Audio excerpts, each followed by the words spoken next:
ಅದ್ರ ಬಗ್ಗೆ ಇನ್ನೂ ಒಂದು 2-3 ತಿಂಗಳು ಕಳೀಬೇಕು ಅದರಲ್ಲಿ. ಅದು ಒಟ್ಟು ಮನುಷ್ಯ ಎಚ್ಚರವಾಗಿದ್ದು ಆರೋಗ್ಯ ಕಾಪಾಡ್ಕೊಂಡು ಸ್ವಚ್ಛತೆಯನ್ನು ಕಾಪಾಡ್ಕೋಬೇಕು ಮನುಷ್ಯ. ನೈರ್ಮಲ್ಯವನ್ನು ಕಾಪಾಡ್ಕೋಬೇಕು. ಅದು ಭಾಳ ಮುಖ್ಯವಾದ್ದು. ನಾವೇನು ಹೇಳೋಕ್ಕೋ ಅದ್ರ ಬಗ್ಗೆ.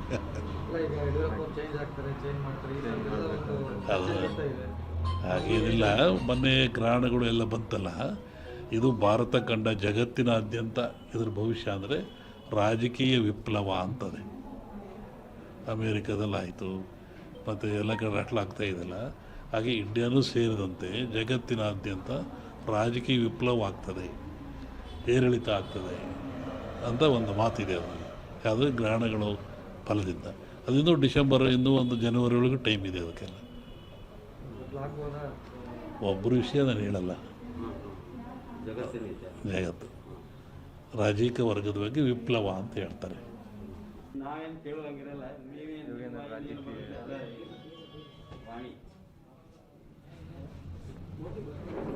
ಜಗತ್ತಿನಲ್ಲಿ ಅತ್ಯಂತ ಶ್ರೇಷ್ಠ ಜ್ಞಾನ ವಿವೇಕವುಳ್ಳದ್ದು ಯಾವುದು ಅಂದರೆ ಮನುಷ್ಯನಿಗೆ ಬುದ್ಧಿಶಿದೆ, ಜ್ಞಾನ ಇದೆ, ತಿಳುವಳಿಕೆ ಇದೆ ಅಂತ ಹೇಳ್ತಾರೆ. ಅಂಥ ಮನುಷ್ಯ ಆಗಾಗ ಅಜ್ಞಾನಕ್ಕೊಳಪಟ್ಟರೆ, ಅವಿವೇಕಕ್ಕೊಳಪಟ್ಟರೆ, ತನ್ನ ಆಚಾರ ವಿಚಾರಗಳನ್ನು ಕಳ್ಕೊಂಡ್ರೆ ಅಂತಹ ಮನುಷ್ಯ ಎಚ್ಚರಿಕೆಗಾಗಿ ಜಗತ್ತಿನಲ್ಲಿ ಕಾಲದಿಂದ ಅನೇಕ ರೋಗಗಳು ಬರ್ತಾಯಿದ್ದಾವೆ, ಕಾಯಿಲೆಗಳು ಬರ್ತಾಯಿದ್ದಾವೆ. ಈ ಬರುವಂಥ ಕಾಯಿಲೆಗಳು ಮನುಷ್ಯನಿಗೆ ತಿಳುವಳಿಕೆ, ಜ್ಞಾನ, ವಿವೇಕ ಮೂಡಿಸ್ತಕ್ಕಂಥದ್ದು. ಹಾಗೆ ಈಗಲೂ ಬಂದಿರತಕ್ಕಂಥದ್ದು ಕೊರೋನಾ ಅಂತೇಳಿ. ಈ ಕೊರೋನಾ ಎನ್ನತಕ್ಕಂಥ ಕಾಯಿಲೆ ಇದೇನು ಹೊಸ್ತೇನಲ್ಲ, ಇದು ಹಳೆಯ ಕಾಯಿಲೆ. ಹಿಂದಿನ ಕಾಲದಿಂದಲೂ ಜನರಲ್ಲಿ ಗಂಟ್ಲು ಬೇನೆ, ಗಂಟಲು ರೋಗ ಅಂತ ಕರಿತಾಯಿದ್ರು. ಅದು ಬಂದದ್ದು 2 ದಿನಕ್ಕೆ ಸತ್ತೋಗ್ತಾಯಿದ್ದು ಮನುಷ್ಯ. ಶ್ವಾಸಕೋಶಕ್ಕೆ, ಗಂಟ್ಲಿಗೆ ಬರುವಂಥ ಕಾಯಿಲೆ.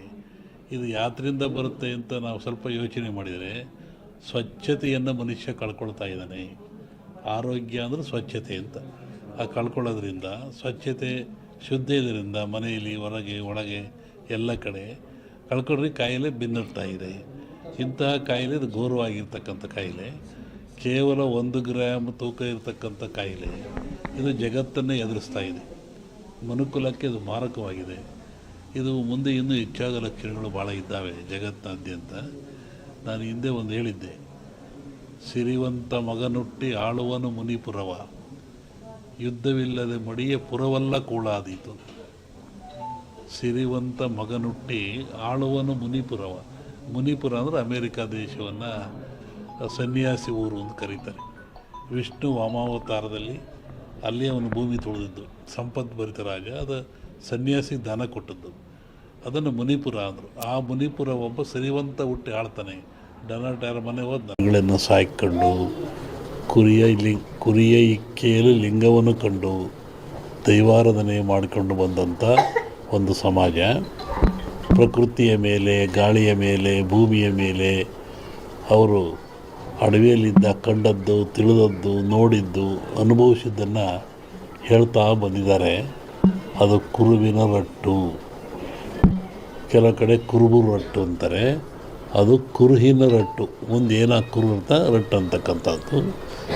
ಹಾಲು ಕೆಟ್ಟರು ಹಾಲು ಮತ್ತು ಸಮಾಜ ಕೆಡಲ್ಲ ಅಂತಾರೆ.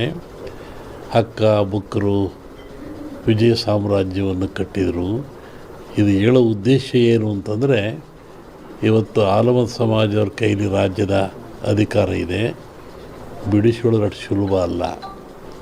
ಅವರಾಗೇ ಬಿಡಬೇಕೆ ಹೊರತು ನೀವು ಬಿಡಿಸಿಕೊಳ್ಳೋದು ಸುಲಭವಲ್ಲ. ಮುಂದಿನ ವಿಚಾರವನ್ನು ಯುಗಾದಿ ಮೇಲೆ ಹೇಳ್ತೀನಿ. ಹಾಗಾಗಿ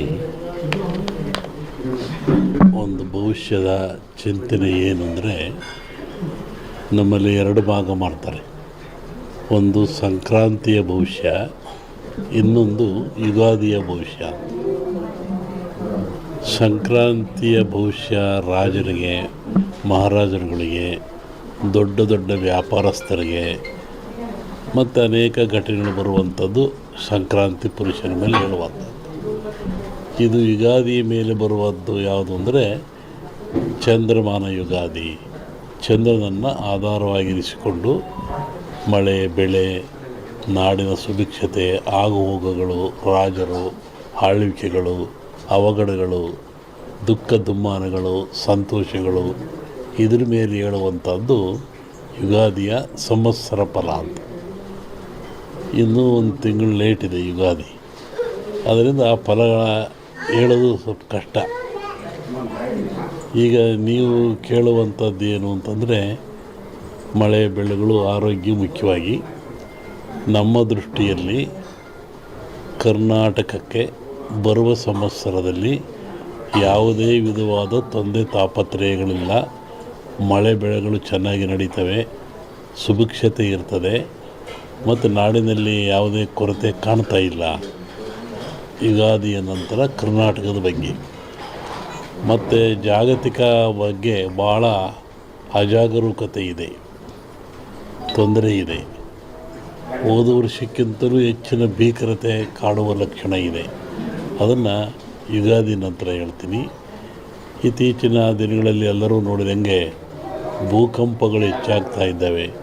ಇದನ್ನು ಒದರಿಸುವೇ ಹೇಳಿದ್ವಿ ನಾವು. ಇದನ್ನು ಭೂಕಂಪಗಳು, ಭೂಮಿ ಅಗಲತಕ್ಕಂಥದ್ದು, ಜನರಿಗೆ ಸಾವು ನೋವು ಆಗ್ತಕ್ಕಂಥದ್ದು, ಕಟ್ಟಡಗಳು ಬೀಳ್ತಕ್ಕಂಥದ್ದು ಇದು ಮುಂದುವರಿತದೆ. ಜೊತೆಗೆ ಭೂ ಸುನಾಮಿ, ಜಲ ಸುನಾಮಿ, ಬಾಹ್ಯ ಸುನಾಮಿ ಅಂತ ಇಲ್ಲಿವರೆಗೂ ಬರೀ ಜಲ ಸುನಾಮಿ ಆಗ್ತಾಯಿತ್ತು.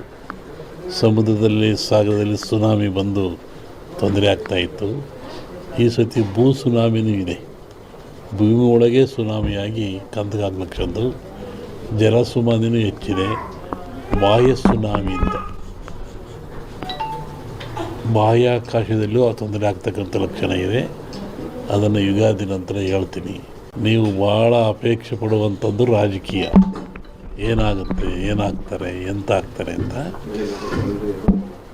ಒಂದು ಸಾಂಪ್ರದಾಯಿಕವಾದ ಮಾತು.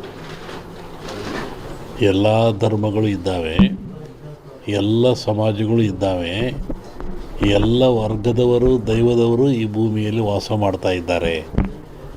ಒಂದು ಸಮಾಜ ಪ್ರಾಚೀನ ಕಾಲದಿಂದಲೂ ಸಹಿತ ಹಾಲುಮತ ಸಮಾಜ ಅಂತ ಕರೀತಾರೆ. ಹಾಲುಮತ ಸಮಾಜ ಅಂದರೆ ಬಗ್ಗೆ ಭಾಳ ಅಜಾಗರೂಕತೆ ಇದೆ, ತೊಂದರೆ ಇದೆ.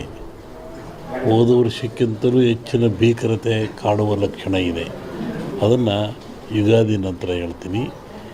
ಇತ್ತೀಚಿನ ದಿನಗಳಲ್ಲಿ ಎಲ್ಲರೂ ನೋಡಿದಂಗೆ ಭೂಕಂಪಗಳು ಹೆಚ್ಚಾಗ್ತಾ ಇದ್ದಾವೆ. ಇದನ್ನು ಒದರಿಸುವೇ ಹೇಳಿದ್ವಿ ನಾವು. ಇದನ್ನು ಭೂಕಂಪಗಳು, ಭೂಮಿ ಅಗಲತಕ್ಕಂಥದ್ದು, ಜನರಿಗೆ ಸಾವು ನೋವು ಆಗ್ತಕ್ಕಂಥದ್ದು, ಕಟ್ಟಡಗಳು ಬೀಳ್ತಕ್ಕಂಥದ್ದು ಇದು ಮುಂದುವರಿತದೆ. ಜೊತೆಗೆ ಭೂ ಸುನಾಮಿ, ಜಲ ಸುನಾಮಿ, ಬಾಹ್ಯ ಸುನಾಮಿ ಅಂತ ಇಲ್ಲಿವರೆಗೂ ಬರೀ ಜಲ ಸುನಾಮಿ ಆಗ್ತಾಯಿತ್ತು. ಸಮುದ್ರದಲ್ಲಿ, ಸಾಗರದಲ್ಲಿ ಸುನಾಮಿ ಬಂದು ತೊಂದರೆ ಆಗ್ತಾಯಿತ್ತು. ಈ ಸತಿ ಭೂ ಸುನಾಮಿನೂ ಇದೆ.